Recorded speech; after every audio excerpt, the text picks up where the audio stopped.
Room on the Broom by the author Julia Donaldson and illustrator Axel Scheffler.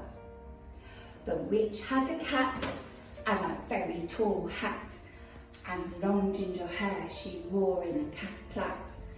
How the cat purred and how the witch grinned as they sat on the broomstick and flew through the wind.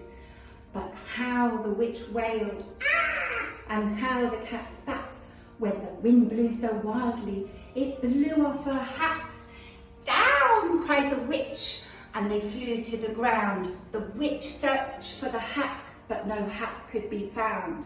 Then out of the bushes, on thundering paws, there bounded a dog with a hat in his jaws. He dropped it politely, then eagerly said, as the witch pulled her hat firmly onto her head, "I'm a dog as keen as can be. Is there room on your broom for a dog like me?" "Oh, yes," cried the witch, and the dog clambered on. The witch tapped her broomstick, and whoosh, they were gone. Over the fields and the forest they flew. The dog wagged his tail and the stormy wind blew. The witch laughed aloud and held onto her hat, but away blew the bow from her long ginger hat. "Down!" cried the witch, and they flew to the ground. They searched for the bow, but no bow could be found.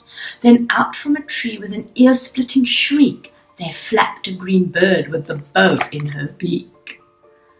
She dropped it politely and bent her head low, then said, as the witch tied her plait in a bow, "I am a bird as green as can be. Is there room on the broom for a bird like me?" "Yes," cried the witch. So the bird fluttered on. The witch tapped the broomstick, and whoosh, they were gone. Over the reeds and rivers they flew. The bird shrieked with glee. The stormy wind blew.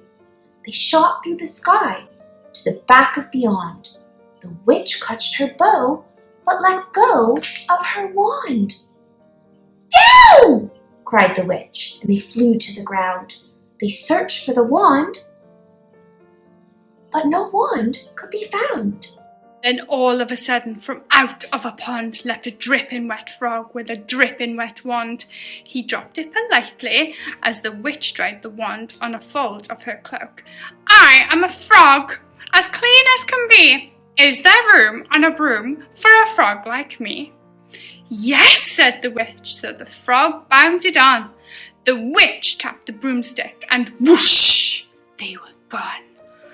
Over the moors and the mountains they flew. The frog jumped for joy, and the broom snapped in two.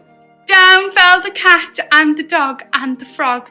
Down they went tumbling into a bog. The witch's half broomstick flew into a cloud, and the witch heard a roar that was scary and loud. "I am a dragon as mean as can be, and I'm planning to have witching chips for my tea." "No," cried the witch, flying higher and higher. The dragon flew after, breathing out fire. "Help!" cried the witch, flying down to the ground. She looked all around, but no help could be found. The dragon drew nearer, licking his lips. "Maybe this once I'll have witch without chips." But just as he planned to begin on his feast, from out of a ditch rose a horrible beast. It was tall, dark and sticky, and feathered and fared. It had 4 frightful heads, it had wings like a bird, and its terrible voice when it started to speak was a yowl and a growl and a croak and a shriek. It dripped and it squelched as it strode from the ditch, and it said to the dragon, "Buzz off, that's my witch." The dragon drew back and he started to shake. "I'm sorry," he spluttered. "I made a mistake. It's nice to have met you, but now I must fly." And he spread out his wings and was off through the sky. Then down flew the bird and down jumped the frog. Down climbed the cat and phew, said the dog. "And thank you, oh thank you," the grateful witch cried. "Without you I'd be in that dragon's inside." Then she filled up her cauldron and said with a grin, "Find something, everyone, throw something in."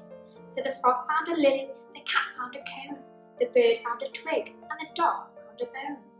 They threw them all in, and the witch stirred them well, and while she was stirring she muttered a spell. Ickety, ziggety, zaggety, zoom. Then out rose the most magnificent broom, with seats for the witch and the cat and the dog, a nest for the bird and a shower for the frog. Yes, cried the witch, and they all clambered on. The witch tapped the broom, and whoosh,